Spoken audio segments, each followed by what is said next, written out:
What's up, everybody? It's your favorite real estate investor, Mike Anderson. We are back at the finished property in McKinney, Texas. Now, I know you guys were here with us when we did the initial walkthrough when we took occupancy of this house, so you've seen the condition it was in. I'll let you know that we were going to do a full-scale rehab, kind of did a walkthrough of what we were planning to do.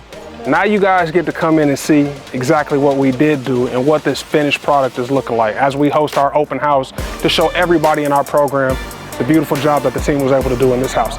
So let's come take a look.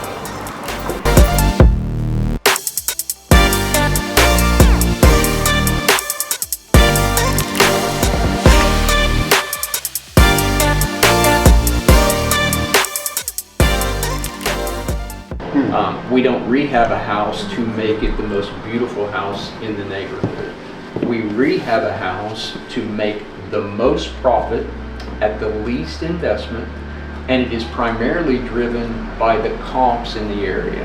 Recent rehabs that have sold that were the basis of our ARV, our after repair value, that we think will be the estimated price that we sell the home for after repair. We will try to rehab it. I always say just a little bit more, she always says less than what that home that we used as our comps was rehabbed at. When we do our initial analysis of profit and what we think our offer price is going to be, we pull both homes that have not been rehabbed and homes that have been rehabbed, and we kind of start developing what our offer strategy is going to be. This house was a little bit different because of all the development that's going around, right? We are right in the middle of the big downtown McKinney redevelopment projects. I mean, this, you can see, I printed out the report. It's a terrible report. It's like a 200-page report on their vision and strategy for McKinney. Nanette can probably talk about this better than I can because she lives in the area. But this street is like right in the middle of everything that's going on related to their new city hall and the development going on. So we decided to go ahead and rehab this one. So you don't make it to what you would like to live in. You make it for what's going to make the most money, which is based upon the comps and the other houses in the market. So number two, we don't try to make the house absolutely perfect, right?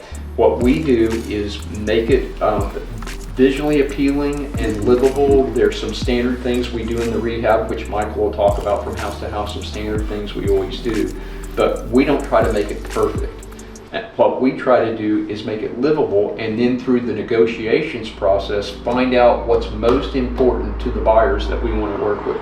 Because if you had 10 different people walk through this house and identify what they would like done differently or what they would like fixed, 10 people are going to give you 10 different answers, right? So what we want to do is not what Michael wants, not what Paige wants. What we want to do is who is the person that's going to give us the most money for this house. This home's not as bad because this is a 2008 home. 2008? 2004. 2004 home. Not as many big problems, right? But when you start digging into a 1950s home or a 1960s home, it's impossible to make it absolutely perfect like it was brand new. Rehab it to sell. You can't make it perfect.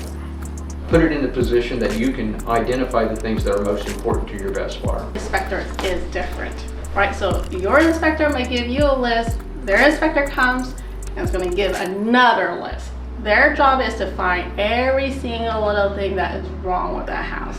So it varies on inspector. So that's why we don't do the whole inspector again. And now I do it for a higher end home only, but for like a lower end home, like this is a lower end home, I'm not gonna sit there and get an inspector. For a higher end home, like in the 900s, you know, yes, I'm gonna get an inspector to make sure, hey, if there's a major issue, it's easier for me to resolve it before I list it than to resolve it after I list it, because your clientele is a little bit different. For this one, we didn't get an inspector. I don't want to disclose it.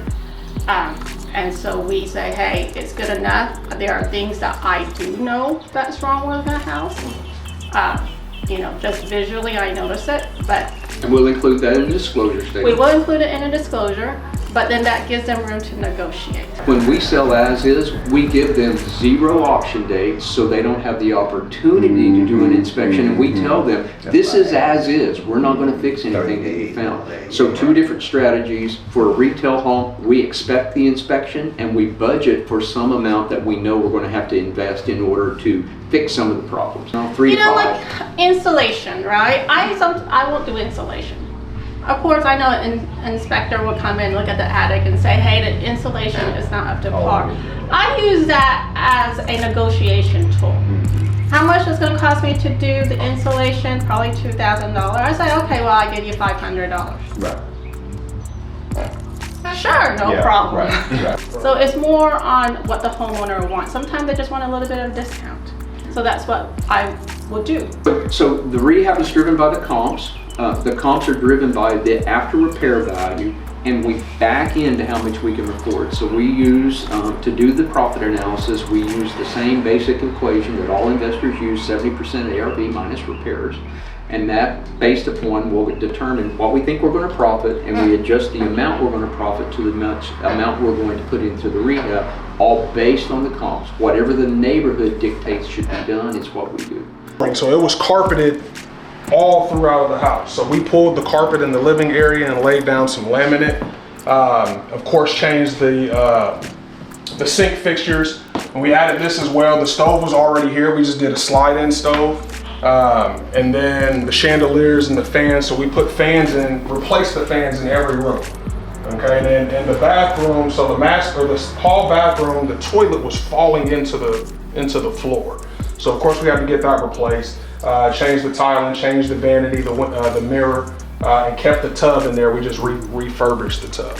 Now in the master bathroom, there was a tub in there. We went ahead and created a stand-up shower. So we replaced the vanity, single vanity, the mirror, the lighting, of course, the laminate flooring, and then we took the tub out and added a stand-up shower.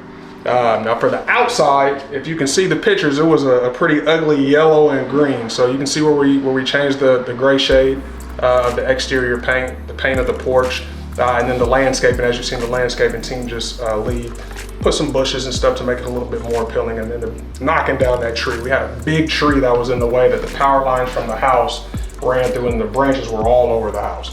So we had to cut twice. First time we had to cut, wasn't up to par what we thought it should be. So we got to cut again to where it was completely removed, and now it's not a problem. And then for the carpeting in the bedrooms, we just pulled it up and replaced the carpet. Yeah, and we had 2 windows we had to replace. We had this front window, and then we had 1 window in the master bedroom that had to be replaced. Outside of that, we did nothing with the windows. But yeah, basic rehab. Like I said, this was the biggest part of the rehab was knocking this wall down. So. Original owner, he built this house for his mom. So he wasn't building it to have any extravagant house, right? Okay. He just wanted something comfortable for his mom to be able to live in. And this was it. comfortable. Absolutely.